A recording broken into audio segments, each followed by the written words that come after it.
જગતભરમાં સૌથી અજોડ, અદ્વિતીય અને માનવ કલ્યાણ માટે જો કોઈ મોટું સાહિત્ય હોય તો એ મહાકારુણિક તથાગત ગૌતમ બુદ્ધના વિચારો ઉપર આધારિત જે ત્રિપિટક અથવા તો જે ધમ્મપદમાં રહેલી બાબતો છે એ કહી શકાય કે જગતનું સૌથી મોટું, સૌથી અજોડ, સૌથી અદ્વિતીય અને માનવ હિતનું સૌથી મોટામાં મોટું સાહિત્ય છે. મહાકારુણિક તથાગત ગૌતમ બુદ્ધે એક માનવ ઉચ્ચ આદર્શ માનવીય વ્યક્તિ તરીકે કઈ રીતે જીવન જીવી શકે એ માટે ઘણી બધી બાબતો આપણને કહી છે. તો હું ચંદ્રપાલ બૌદ્ધ કરુણામૂર્તિ બુદ્ધ વિહાર સમગ્ર દેશના તમામે તમામ પ્રબુદ્ધજનોનું મૈત્રીપૂર્ણ હૃદય સ્વાગત કરું છું, અભિવાદન કરું છું.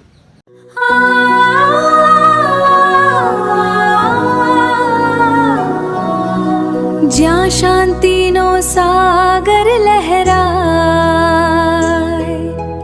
કરુણામૂર્તિ બુદ્ધ વિહારમાં જીવન સાર્થક થાય, પ્રચ્છિસનો પ્રકાશ ફેલાય, દિલમાં દયાનો દીપ પ્રગટાય. મહાકારુણિક તથાગત ગૌતમ બુદ્ધના ચરણકમલમાં વંદનની સાથે મહામાનવ બોધિસત્વ સિમ્બોલ ઓફ નોલેજ ડૉક્ટર બાબા સાહેબના ચરણકમલમાં વંદનની સાથે હું આજે મારા આ વિડીયોમાં મહાકારુણિક તથાગત ગૌતમ બુદ્ધે આપણને જે પંચશીલ બાબતે વાત કરી અથવા તો પંચશીલ આપ્યા, જે પંચશીલનું આચરણ કરવાથી માનવ ઉત્તમ આદર્શ માનવ તરીકેનું જીવન જીવી શકે, સાથે સાથે શાંતિથી પણ રહી શકે.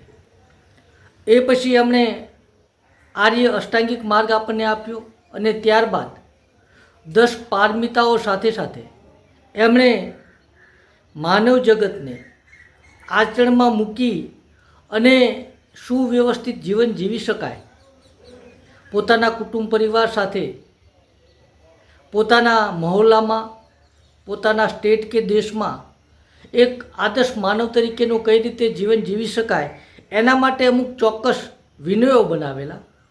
સાથે સાથે એમણે મંગલ બાબતોની વાતો કરતાં કરતાં, મંગલ બાબતો ઉપર ચિંતન કરતાં કરતાં એમણે એક માનવ એવા કયા મંગલ કાર્યો જીવનમાં કરે જેના કારણે એ એક આદર્શ માનવ તરીકે જીવન જીવી શકે, અને એના માટે મહાકારુણિક તથાગત ગૌતમ બુદ્ધે આપણને 38 મંગલ બાબતોનું ચિંતન કરી અને આપણને માનવ જગતને કહેલા છે. તો અહીં વિડીયો ખૂબ જ લાંબો થશે એટલે માત્ર એમણે કહેલા 3 મંગલ બાબતોની હું થોડીક 1-2 મિનિટની ચર્ચા કરીશ. તો મહાકારુણિક તથાગત ગૌતમ બુદ્ધે જે આપણને 38 મંગલો કહ્યા એમાં સૌ પ્રથમ મંગલ એમણે કહેલું કે મૂર્ખોના સહવાસથી દૂર રહેવું. જો આપણે એક સારા માનવ તરીકે જીવન જીવવા ઈચ્છતા હોય, કુટુંબ પરિવાર સાથે સારું જીવન જીવવા ઈચ્છતા હોય, તેમજ એક આદર્શ માનવ તરીકેની આપણી ભૂમિકા કેવી હોવી જોઈએ એવું જીવન જીવવા ઈચ્છતા હોય તો મૂર્ખોના સહવાસથી દૂર રહેવું. પછી એમણે બીજું મંગલ કહ્યું, સુજ્ઞજનોની સંગત કરવી, એટલે કે ડાયા માણસો, પ્રજ્ઞાવાન પુરુષો એવા વ્યક્તિઓનો સંગ કરવો જે વ્યક્તિ ખરા અર્થમાં એક માનવ તરીકેનું જીવન જીવતો હોય, આદર્શ માનવ તરીકે એનું વર્તન હોય, અને એવા વ્યક્તિઓનો સંગ કરવાથી, સંગતિ કરવાથી, એવી મૈત્રી કરવાથી એની સાથે આપણું જીવન ઉત્તમ બને છે. સાથે સાથે એમણે ત્રીજી બાબત કહી, એમણે ત્રીજી બાબતમાં જે મંગલ બાબતોનું ચિંતન કર્યું અને આપણને જે ત્રીજું મંગલ કહ્યું, તો એમાં ત્રીજા મંગલમાં મહાકારુણિક તથાગત ગૌતમ બુદ્ધ કહે છે પૂજ્યજનોની પૂજા કરવી. તો અહીં પૂજાનો મતલબ માત્ર કોઈને વંદન કરવા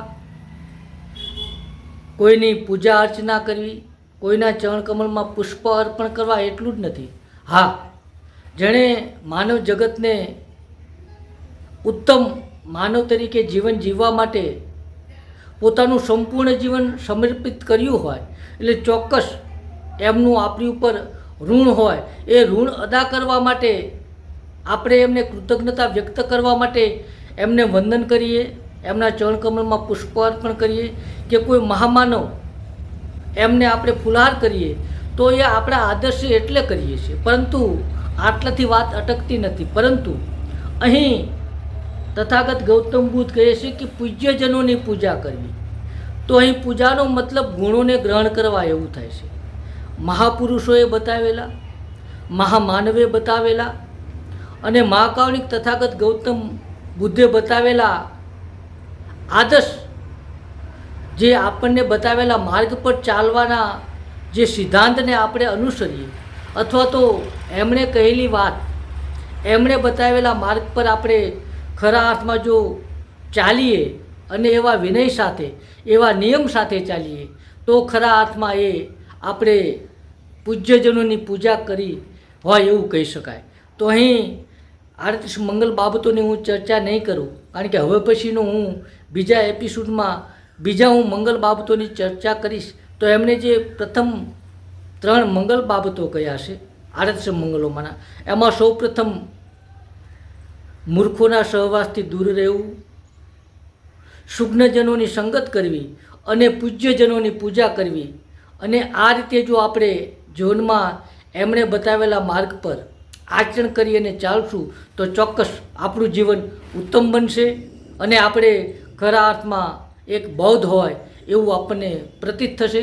તો આપ સૌને મૈત્રીપૂર્ણ હૃદય જય ભીમ નમો બુદ્ધાય.